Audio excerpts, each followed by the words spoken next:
From KGW News, this is Straight Talk with Laurel Porter. Hello and welcome to Straight Talk. I'm Laurel Porter. One of the most important decisions Portlanders will make in this election year is who will be the next mayor. Whoever he or she is will lead the city into the future with a new form of government, one completely different from the system the city has operated with for more than 100 years. The new mayor will hire the new city administrator and a new police chief. They'll also help set the city's agenda and set the tone for the culture of the city. So far, there are 3 leading candidates who have raised the most money from the most contributors, and they're all current city commissioners. Commissioners Rene Gonzalez, Mingus Mapps, who we had on the show when he announced his candidacy back in September, and Carmen Rubio. She's scheduled to join us next month. Tonight, we're pleased to welcome Commissioner Rene Gonzalez to the show. Here's a little bit of background about him. Rene Gonzalez is the Portland City Commissioner of Public Safety. He oversees the Portland Fire Bureau, the Bureau of Emergency Communications, and the Bureau of Emergency Management. Commissioner Gonzalez was elected to the Portland City Council in November 2022 with a focus on restoring the city's safety and livability. Prior to entering public service, Commissioner Gonzalez worked as an attorney, opened his own law firm, and owned a software business. He is deeply proud of his Mexican-American heritage and is the son of a one-time migrant worker who worked his way up to become a federal prosecutor and then a trial judge. Welcome to my guest, Commissioner Rene Gonzalez, candidate for Portland Mayor. Welcome to Straight Talk. It's great to have you back. Thanks so much for having me, Laurel. Well, this is a really big decision to run for mayor, and some people may wonder, with all of Portland's problems, challenges, the criticism that elected leaders often get without any thanks, really, a lot of times. Why in the world would you want to be mayor? I love this city. I'm a 5th-generation Portlander. This is the only city my children have known. I'm raising 3 Portland-born, Portland-raised children, and it's a city worth fighting for. We are facing immense challenges, but we also have an incredible opportunity to define what a Western city looks like post-pandemic, and in a way, it's a lifetime of it's an opportunity of a lifetime to help confront these challenges and build the city for the future. It's really been tough so far in the race for you and your family. You've been targeted by vandalism. A car owned by a relative in front of your house was set on fire. Police are investigating as arson. And recently you were on TriMet and you were confronted by a citizen angry about your homeless policies. And you said in a tweet that you were accosted by this woman, and because of that you wanted to take a break from TriMet. The video from TriMet doesn't actually seem to show that you were physically accosted the way you said in your tweet. What was it about this video we're looking at right now, about this incident, that made you feel threatened and that you didn't want to ride TriMet anymore? Well, it really was a series of events. We dealt with a half-dozen issues in a 3-week period, starting with the arson. We had direct threats made against our campaign, against us at the city. In addition, I had a staffer assaulted during this period. And so it was really a culmination of a number of events in a very short period of time, building off of going back to my election, my original race, where we faced vandalism, where we faced threats of protests with sometimes ambiguous threats made against person. That it was an aggregation of all of those. I am multimodal. I've been a big Max user. I will be again in the future. This is less about the Max train and more about what my staff, my family, what I as a elected and as a candidate have experienced in recent weeks. And we're working to recalibrate how we protect electeds. Right now, I'm the one getting all the attention from some of these groups. And as we recalibrate that, we'll readjust. Why do you think the other candidates aren't getting as much, the level of threats, the number of threats you're getting? Why do you think you're being targeted more? Well, I've been very direct on having to address our public safety challenges, on how to recalibrate a very compassionate community, but to get away from enabling some of the really difficult challenges we're having on our streets. I'm unique as an elected official in being very direct on those issues. And I think that has garnered attention of folks that, feel strongly about those things. I'm not the only elected to experience this, though. Mayor Wheeler certainly has been faced some really tough times from fringe groups. Commissioner Ryan faced it when he voted not to further defund the police. So unfortunately, there is a broader trend, but the attention seems to be on me because of the houseless questions and really my commitment to public safety in the city. Do you feel like your colleagues and other citizens are speaking up forcefully enough against this sort of antagonism?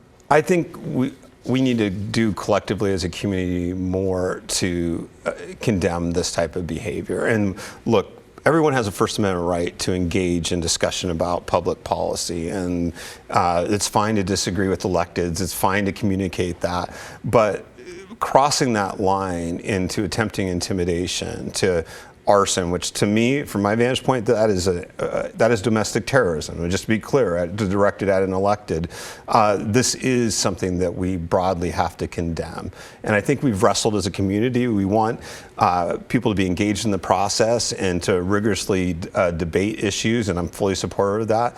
But once it passed this line, we need to be more firm in condemning it and preventing it. Has your family ever not wanted you to run for mayor? Have you ever thought about not running because of this? I've held the line. You know, it's. I think the opportunity is real. The challenges for the city are that important that people have to step forward.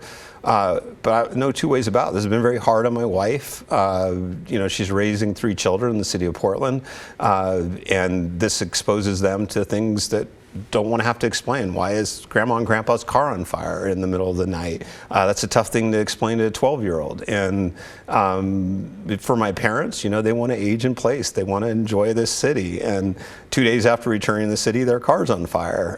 So yes, this has had a cost. That's been very hard on the people I love.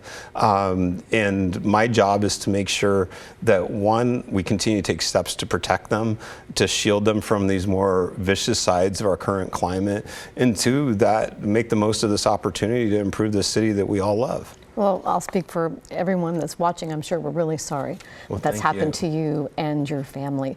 You said one of the reasons you think that you've been targeted is your position on homelessness and public safety. So let me ask you about public safety, because if you're mayor, you'll be in charge of hiring the next police chief. What will you be looking for in a new police chief, and how will public safety be different with you as mayor? Well, I think it's essential that the next police chief has experience managing a police department in a liberal city. I mean, and you know, there's going to be expectations around police accountability that are real in the city of Portland. There's going to be a demand that you're utilizing data and being data driven and making decisions about how we allocate resources, that while there are some tried and true methods of law enforcement, we have to continue to innovate. And partially that's to avoid some of the bad behaviors in the past by certain type of policing, over policing in certain communities. We have to be much more targeted when we're looking at the things that are most negative in our community. I'll give you just one example: gun violence. You know, we used to go in and saturate a community with police officers when there's a shooting. We are becoming much more intelligent about targeted intervention and deterrence, and the next police chief has to fully embrace those techniques so that we're not over policing but still responding in a thoughtful, tactical way to these challenges of gun violence. I'd start with that. And another element of public safety is also what we're seeing happening with ambulance response times. They've been exceedingly long, and this week you're sponsoring a resolution to try to correct things. Tell us about that. So we're going to request that the Multnomah County Chair pilot a 1-in-1. So that's a single paramedic with an EMT as opposed to 2 paramedics on which is ambulance. Required now by the county, right? That's right. And Multnomah County is one of the only counties in the area to have such a requirement. It's extremely rare nationally, as far as we can find, to mandate 2 paramedics. And it was fine when we had an abundance of paramedics. We are facing a national, regional, and local shortage of paramedics right now. As a result, our ambulance providers cannot fully staff, and that means if a loved one has a heart attack or a stroke in the city of Portland, there are many, many instances where there's not going to be an available ambulance to respond. that's putting our community at risk, and it's putting incredible pressure on Portland Fire, which is the one that will be there in 7 minutes. They're not designed for transport, however, and the longer they're offline, that impacts the rest of the community. It also means sometimes we're transporting a 4-person fire truck to the emergency room, not designed for that purpose.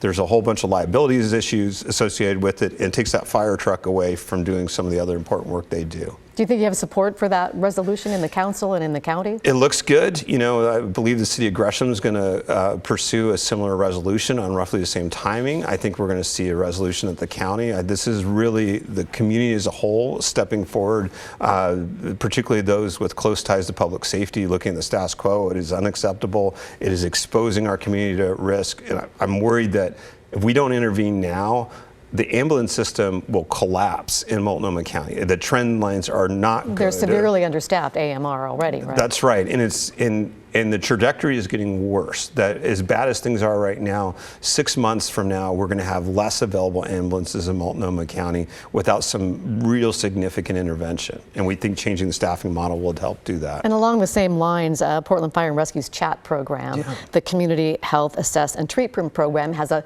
new pilot program that's trying to respond to overdoses and ease the burden on paramedics in that area. How is that going with that program? We're really excited about it. It started in what we call Fire Management Area 1, which is the big Fire Station 1 in Old Town. One of the interesting pieces with the overlap of the 90-day fentanyl intervention is that there's more law enforcement presence while we're piloting this. That's actually pushing some of the overdoses into adjoining areas. So we have expanded the area they can cover from the original pilot, which is going to be in Fire Management Area 1. It's now a little bit bigger area it's covering, but so far we're real happy with its start. It got a little bit delayed because of the weather. We had to push it back a week, and so we'll have more data in the coming weeks, but very excited about how it's going so far. Well, let's talk about Measure 110. That was the measure that legalized possession of small amounts of drugs. The legislature right now talking about possibly recriminalizing. What are your thoughts about that, and how will you handle, if you're mayor, the drug crisis on our streets? Well, we need to revisit Measure 110. On the good side, the commitment to dollars for addiction services, I fully support. I think the way that they prioritize harm reduction as opposed to building beds and some of the other more long-term solutions to addiction needs to be rethought, but fundamentally its commitment to addiction dollars I support. But decriminalization, especially when we're dealing with these highly addictive drugs, so remove the right balance of carrots and sticks for those suffering from substance use disorder and engaging in negative behaviors often to support those addictions. And it absolutely has to be recalibrated. It needs to face some sort of criminal behavior. And again, I led the charge in the city of Portland last summer to ban outdoor drug use. What should the punishment be? There's a lot of discussion. Should it be the highest level misdemeanor, right below felony that Republicans want, or the lowest level misdemeanor that Democrats want? I don't have a strong opinion on that piece. It is imperative that regardless of what level of misdemeanor, that it is in fact a real stick that will drive people to participate in addiction services.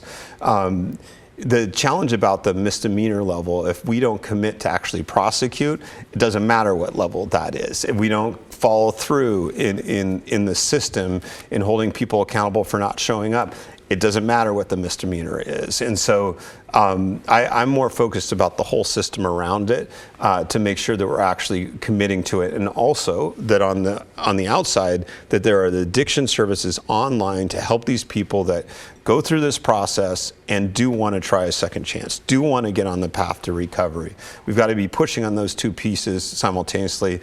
The level, from my vantage point, I don't feel as strongly about. One other piece, though, that is an area we've got to nail down, there's a big push for this deflection concept.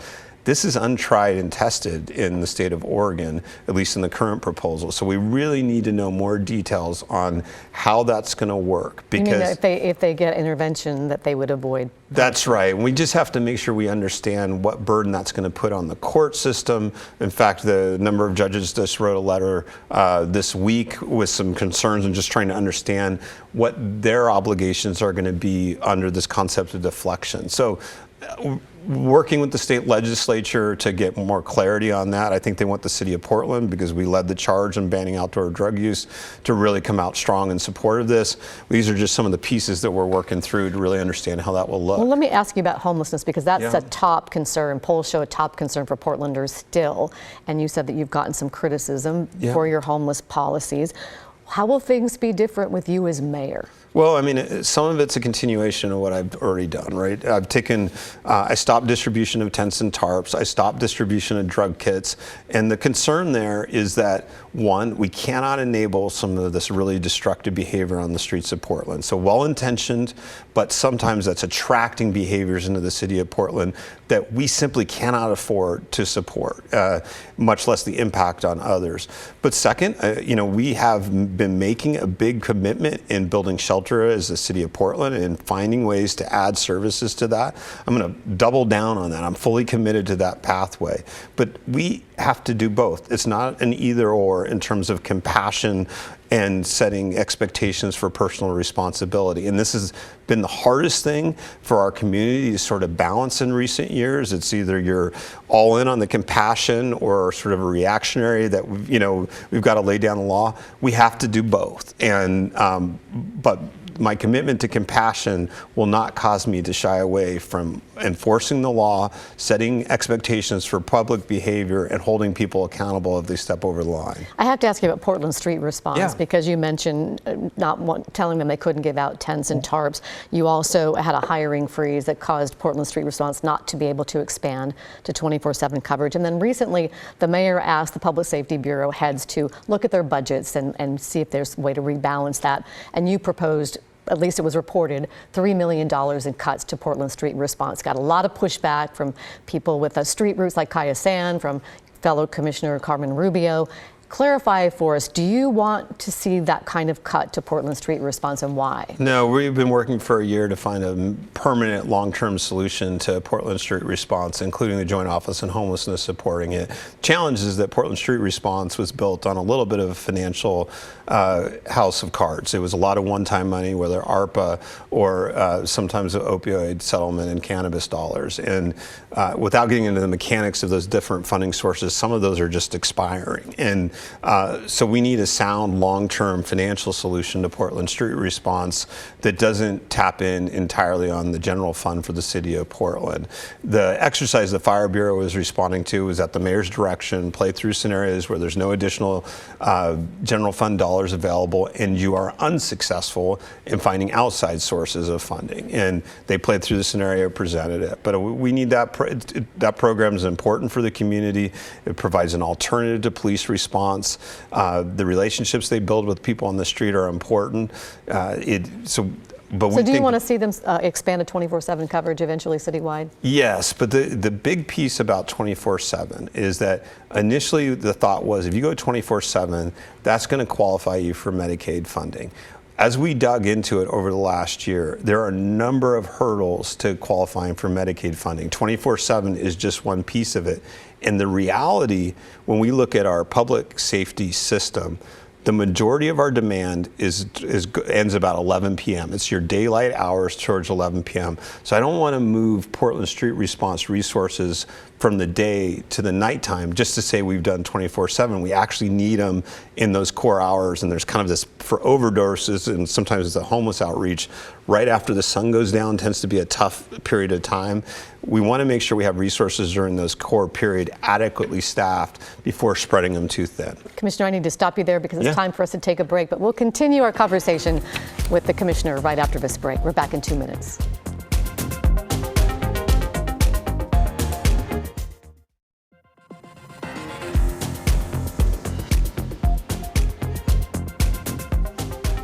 Hello and welcome back to Straight Talk. I'm Laurel Porter, and welcome once again to my guest, Portland City Commissioner Rene Gonzalez, and also candidate for Portland Mayor. Thanks again for being here. Thanks again. One of the most important things that you will do if you're elected mayor is hire the new city administrator for this new form of government. And your relationship is going to be so important if you're mayor with the city administrator. And we had Michael Jordan on the show a few weeks ago, the chief administrative officer, and he talked about how critical that's going to be to the future of Portland. Let's listen to what he had to say. They will need to be in each other's hip pocket, like all the time. And they together, representing the executive branch, will need to have a very close relationship with the council, because they are building, again, the cultural norm for how the city will operate, probably for multiple election cycles to come. And so those first folks that are in those roles are just going to be so important to how this all works for them. So responding to what Mr. Jordan said, what will the tone and the culture of Portland be like if you're the mayor? Well, we have to simultaneously execute on continuing to implement charter reform. And so there's going to be parts that are going to be done at the end of 2024, but the integration of the systems under the hood, that's actually probably going to be a multi-year project, right? And we have recalibrated, we've reorganized the way the bureaus are organized. Some of that's going to be completed by the end of 2024. Some of that's going to continue into 2025. I'll give you some real specifics. There was a decision made to add these new layers of deputy city administrators. There's a new layer of cost. There's a new layer of bureaucracy in the system.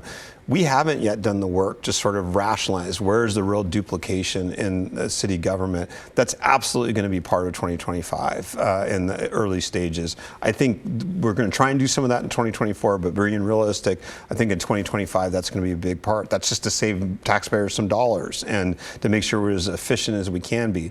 At the same time, we have brutal public safety challenges on the streets of Portland. We have a national reputation issue right now that is impacting our ability to attract capital, to invest in housing, to attract visitors to the city of Portland, to attract families to come and to stay in the city of Portland. While we execute on that inside baseball components. All the mechanics of the government. Yes, that's real, is important, and there's a lot of waste that if we don't address it correctly, it will grow, with this new form of government. But we have to be every single day in the face of the public safety crisis, every day confronting the reputational aspects that are damaging our city. And so I'm going to need a city administrator that's grinding at that internal piece and then being a big partner on the external pieces. So public safety sounds like it's going to be one of your main focuses. It has to be. I think that's, for most of my adult lifetime, City of Portland is one of the safest cities in America. And what we've seen over the last 4 years, it really has been, we've become average, but it fell overnight. We went from very safe to average overnight, and that's been brutal for Portlanders. That was a big part of our identity. You could walk to the neighborhood grocery store or to a restaurant and feel safe, that your children could bike to the park.